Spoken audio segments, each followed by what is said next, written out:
America, ఇజ్రాయెల్‌లు ఇరాన్‌పై యుద్ధం మొదలుపెట్టి నెల రోజులు దాటుతోంది. ఇప్పటిదాకా ఇరాన్ యుద్ధరంగాన నిలబడటమే గొప్ప. మొదట్లో ఊదరగొట్టిన అంచనాల ప్రకారం ఇరాన్ వారం రోజుల్లోనే అమెరికా పాదాక్రాంతం కావాలి. అగ్రనాయకులు మరణించిన తర్వాత, అగ్రశ్రేణి సైనికాధికారులు హతమైన తర్వాత ఒక దేశం గట్టిగా పోరాటం చరిత్రలోనే అరుదైన ఘట్టం. ఇప్పటిదాకా సాగిస్తున్న పోరాటం ఇరాన్ ఇక ముందు సాగిస్తుందో లేదో ఇప్పటికైతే చెప్పలేం. రానున్న రోజుల్లో అమెరికా, ఇజ్రాయెల్ విధ్వంసకాండ ఎన్ని వికృత రూపాలు దాల్చుతుందో ఊహించనూ లేము. వియత్నాం యుద్ధం అప్పుడు అమెరికాపై ఎంత ఏహ్యత ఆగ్రహం పెల్లుబికిందో ఇప్పుడు ప్రపంచవ్యాప్తంగా అదే తరహా ఏహ్యత ఆగ్రహం వ్యక్తమయ్యే పరిస్థితులు నెలకొంటున్నాయి. అమెరికాలో, యూరోప్లో ప్రజలు రోడ్ల మీదకొచ్చి నిరసనలు, ఆగ్రహాలు వ్యక్తం చేస్తున్నారు. ఇరాన్ అనుసరిస్తున్న యుద్ధ వ్యూహంతో ప్రపంచ ఆర్థిక వ్యవస్థే తీవ్ర కుదుపులకు గురవుతోంది. రానున్న రోజుల్లో యుద్ధం తీవ్రమైతే అన్ని దేశాల కంటే మనమే విపరీత భారాన్ని మోయాల్సి వస్తుంది. అమెరికా, ఇజ్రాయెల్తో పరిధికి మించి అంటకాగడం వల్ల మనం చెల్లించాల్సిన మూల్యం ఇదే కావచ్చు. మన ఎగుమతులు, దిగుమతులు తీవ్రంగా ప్రభావితమవుతున్నాయి. అన్ని రంగాల్లో ఒడిదుడుకులు కనబడుతున్నాయి. పెట్రో ఉత్పత్తుల కోసం ప్రజలు పరుగులు పెట్టడం ప్రారంభమైంది. వంట గ్యాస్ సరఫరాలో కష్టాలు మొదలయ్యాయి. ఎరువుల లభ్యతకు ఎన్నో ఇక్కట్లు ఎదురుకానున్నాయి. అమెరికా స్థావరాలున్న ఏ గల్ఫ్ దేశాన్ని వదిలేది లేదన్న ఇరాన్ ఇప్పటికే ఒక భయాన్ని, అలజడిని సృష్టించింది. అక్కడి ఆర్థిక వ్యవస్థలకు ఆయువు పట్టువుగా ఉన్న చమురు, సేవా రంగాలకు దెబ్బలు ఇంకా గట్టిగా తగిలితే తొలి బాధితులు, తుది బాధితులు కూడా భారతీయులే అవుతారు. 1 కోటి మంది గల్ఫ్ ప్రవాస భారతీయుల జీవితాల్లో ఇబ్బందులు వస్తే తిరుగు ప్రయాణాలు పెద్ద ఎత్తున మొదలవుతాయి. వారు పంపే విదేశీ మారక ద్రవ్యానికి గండి పడుతుంది. 1991 నాటి మొదటి గల్ఫ్ యుద్ధం అప్పుడు కూడా ఇంతటి సంక్షోభాన్ని భారత్ ఎదుర్కోలేదు. అప్పటికి భారత్కు ప్రపంచ ఆర్థిక వ్యవస్థతో పరిమిత అనుసంధానమే ఉండేది. ఆనాటికి అంబాసిడర్, మారుతి 800 పద్మిని కార్లు తప్ప మిగతావేవీ ఉండేవి కావు. 3 రకాల స్కూటర్లు, 3 రకాల బైకులతో పాటు సువేగా, టీవీఎస్ లాంటి మోపెళ్లు మాత్రమే రోడ్లపై కనపడేవి. ఇప్పుడు కార్లలోనే వందలాది మోడళ్లున్నాయి. మిగతా వాహనాల సంగతి చెప్పాల్సిన పనిలేదు.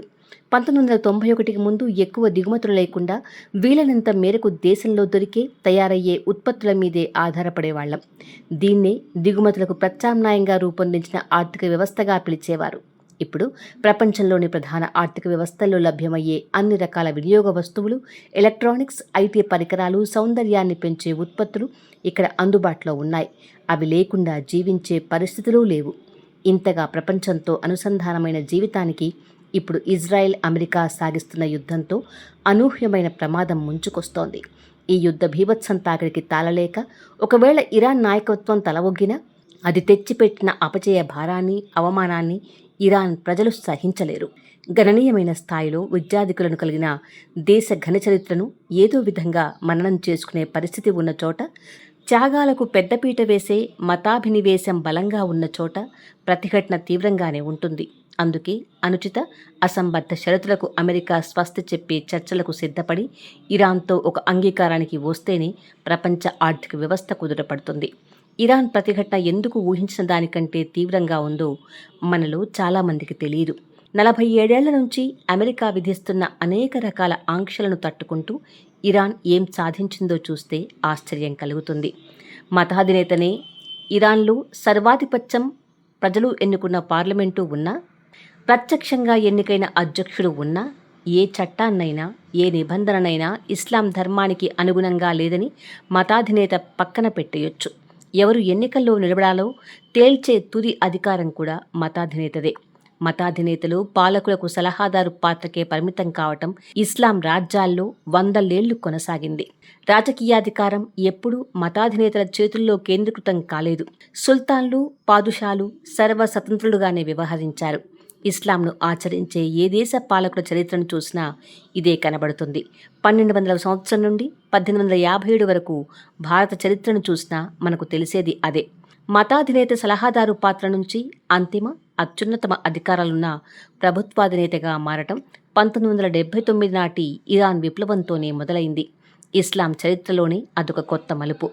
మతం ఆసరాతో మాత్రమే రాజకీయ పోరాటం ఉధృతమయ్యే పరిస్థితి తలెత్తడానికి, చివరికిది మతాధినేత చేతుల్లో సర్వాధికారం పోగుపడేలా చేయడానికి ప్రత్యక్షంగా, పరోక్షంగా అమెరికానే కారణం. ఇరాన్లో 20వ శతాబ్దపు తొలినాళ్ల నుంచి ప్రజాస్వామ్య, లౌకిక రాజకీయాలు క్రమేపీ బలపడి 1950ల నాటి ప్రజల శక్తిగా మారాయి.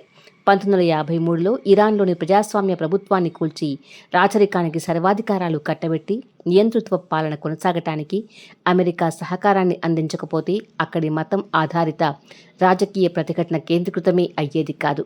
మంచైనా చెడైనా మతం ఎప్పుడూ బలమైన సంఘటిత రాజకీయాలకు దోహదం చేసేదిగానే ఉంటుంది. మతం ఆధారంగా జన సమీకరణ సులువుగానే కుదురుతుంది. అందుకే దాన్ని రాజకీయ లక్ష్యాల సాధనకు బలంగా ఉపయోగించుకున్న తర్వాత వదిలించుకోవడం కష్టం. మతం ఆధారంగా నడిచే రాజకీయాలు విభిన్న దృక్పథాలకు తావివ్వవు. మతం పరిధిని దాటి మాట్లాడే వాళ్లను, లౌకిక లక్ష్యాల కోసం రాజకీయాలను ఉపయోగించే వాళ్లను జాతి వ్యతిరేకులుగా ముద్రవేయటం తేలికవుతుంది. ఇరాన్లోనూ ఇదంతా జరిగింది. ఆధునిక ప్రజాస్వామ్య దృక్పథంతో చూస్తే అక్కడి రాజకీయం చాలా సంకుచితంగా ఉన్నట్లు కనబడుతుంది. మనం ఆశిస్తున్న రాజకీయ విలువలేవి అక్కడ దొరకవు. ఇవేమీ లేనంత మాత్రాన అక్కడ అంతా చీకట్లే నెలకొన్నాయని భావించనూ లేము. ఆర్థిక ఆంక్షలతో ఇరాన్ను కట్టడి చేసిన అమెరికా దానికి వ్యతిరేకంగా దశాబ్దాల నుంచి హోరెత్తిస్తున్న ప్రచారంతో అక్కడేం జరుగుతుందో తెలియని పరిస్థితే నెలకొంది. ప్రధాన స్రవంతి మీడియాలో అమెరికా అనుకూల దృక్పథాలకే ఎక్కువ ప్రాధాన్యం ఉంటుంది. అమెరికా ఆశించే చిత్రమే అక్కడ ఎక్కువగా ప్రదర్శితమవుతుంది. దాన్ని పక్కన పెట్టి చూస్తేనే ఇరాన్ బలాబలాలు అర్థమవుతాయి. క్షిపణులతో, డ్రోన్లతో అమెరికాను, ఇజ్రాయెల్ను తీవ్రంగా ప్రతిఘటిస్తున్న ఇరాన్కు ఆ శక్తి కేవలం వాటి దిగుమతులతో రాలేదు. స్వయం శక్తితో వాటిని తయారు చేసుకునే యుక్తిని సంపాదించుకుంది. రష్యాకు తన డ్రోన్లను పెద్ద ఎత్తున సరఫరా చేయగలిగే స్థాయికి చేరుకుంది. ఉక్రెయిన్ యుద్ధంలో ఇరాన్ డ్రోన్లపై రష్యా ఎక్కువగానే ఆధారపడింది. క్షిపణులను, డ్రోన్లను తయారు చేయడానికి సైన్స్లో నిష్ణాతులైన మానవ వనరులు ఉండాలి. ఇరాన్లో అంతా ఇస్లాం మయమైపోయిందని, మూఢత్వం రాజ్యమేలుతోందని భావిస్తున్న మనం అక్కడి విద్యారంగం అలాంటి మానవ వనరుల అభివృద్ధికి దోహదం చేయదనే అనుకుంటాం. కానీ అది నిజం కాదు. సైన్స్, టెక్నాలజీ, ఇంజనీరింగ్, మ్యాథమెటిక్స్ సబ్జెక్టులో ఇరాన్ గణనీయ ప్రగతిని సాధించింది. పశ్చిమాసియాలో టర్కీ మినహా ఇరాన్కు స్టెమ్ కోర్సుల్లో సాటి వచ్చే దేశమే లేదు. ప్రపంచంలోనే 15వ స్థానాన్ని సంపాదించింది. పరిశోధనల్లో 32వ స్థానంలో ఉంది. గ్రాడ్యుయేట్లలో 30% మించి స్టెమ్ కోర్సులు చేసిన వాళ్ళు అక్కడున్నారు. మన దేశంతో పోలిస్తే కూడా ఇది ఎక్కువ. అమెరికా ఆంక్షలు లేకపోతే ఇరాన్ స్టెమ్ విద్యార్థుల సంఖ్య ఇంకా ఎక్కువగానే పెరిగేది. స్టెమ్ కోర్సుల్లో ఇరానీ యువకుల కంటే యువతులు ఎక్కువగా ఉన్నారు. వైద్యుల్లో ఆ పరిస్థితి మరీ ఎక్కువ. వైద్యుల్లో 50% మహిళలు ఇరాన్లో ఉంటే మనకిక్కడ 25% కూడా దాటలేదు. టీచర్లలో కూడా 65% దాకా మహిళలే ఉన్నారు.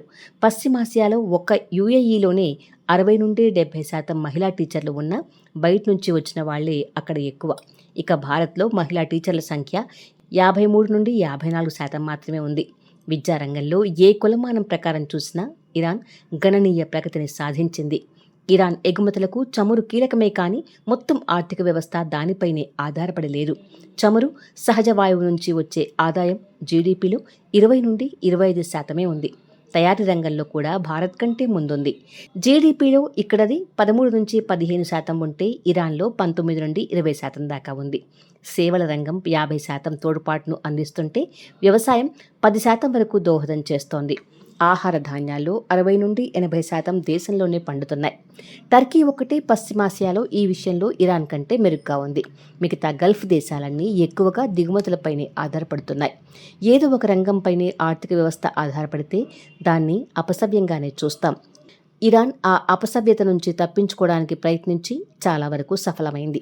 47 ఏళ్ల నుంచి అమలవుతున్న ఆర్థిక ఆంక్షల కోణం నుంచి చూస్తే ఇది ఎన్నదగిన విషయంగానే కనపడుతుంది. ఇక విస్తీర్ణంలో రష్యా మినహా ఏ యూరప్ దేశము ఇరాన్ కంటే చిన్నదే. పర్వతాలు, కొండల పరంగా చూస్తే ఇరాన్ రక్షణకు ఇవి పెట్టని కోటలుగా ఉన్నాయి. గణనీయ ఆర్థిక, విద్యాభివృద్ధితో పాటు పోరాటశీలతను ప్రోత్సహించే సంప్రదాయం ఉన్న దేశాన్ని జయించడం అంత తేలిక కాదు. అనేక భౌగోళిక సంక్లిష్టతలు, దుర్భేద్యమైన సహజ రక్షణలు ఉన్న ఇరాన్ విషయంలో అది మరింత కష్టం. ఆకాశం నుంచి బాంబులను, క్షిపణులను ప్రయోగించి విధ్వంసాన్ని సృష్టించవచ్చు. కానీ సైన్యాన్ని నడిపించి భూతల దాడులకు సిద్ధం కాకుండా ప్రభుత్వ వ్యవస్థను మార్చలేరు. దానికి అమెరికా సిద్ధపడితే వియత్నాం యుద్ధ చరిత్ర పునరావృతం అయ్యే అవకాశమే ఎక్కువ. విద్యాగంధం సర్వవ్యాప్తమైన ఇరాన్లో చివరకు బహుముఖ ప్రతిఘటనే పదును తేలుతుంది. అక్షరాయుధాలు అందించే శక్తి ఎప్పుడూ మహత్తరమైందే.